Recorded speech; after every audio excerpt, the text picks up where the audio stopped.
4 mois de la présidentielle, Donald Trump ne pouvait espérer mieux dans ses démêlés avec la justice. Lui qui n'a jamais accepté le verdict des urnes en 2020, galvanisant ses partisans contre les démocrates qui lui volaient la victoire, voilà un de ses nombreux recours aboutir à ce jugement de la Cour suprême. À une majorité de 6 voix contre 3, conservateurs contre progressistes, les juges considèrent que le président ne jouit d'aucune immunité pour ses actes non officiels, mais qu'il a droit, au moins, à une présomption d'immunité pour ses actes officiels. Décision motivée, écrit le président de la Cour, par des principes constants de séparation des pouvoirs. Réaction de l'intéressé, grande victoire pour la démocratie, fier d'être américain. En pleine campagne électorale, le démocrate Biden dénonce, lui, un dangereux précédent.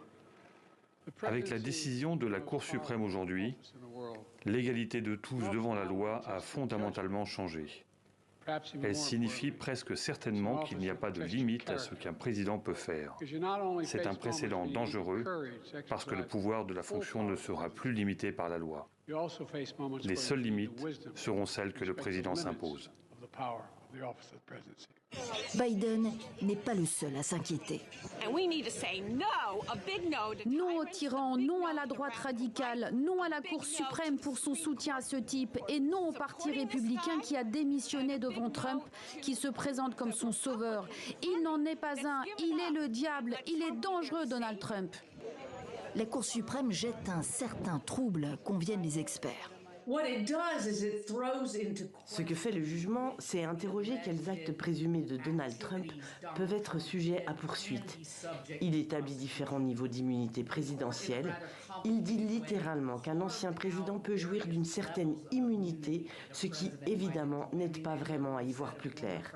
Et ensuite, il tente de définir sur quels actes l'immunité s'applique. Il renvoie l'essentiel du dossier à la justice du district. Résultat immédiat pour Trump, le procès fédéral examinant son rôle dans la tentative de coup d'État qui a conduit à l'assaut du Capitole est encore retardé. Aura-t-il lieu avant la présidentielle? Vraisemblablement pas. S'il est élu à nouveau en novembre, Trump pourrait ordonner l'arrêt des poursuites à son encontre.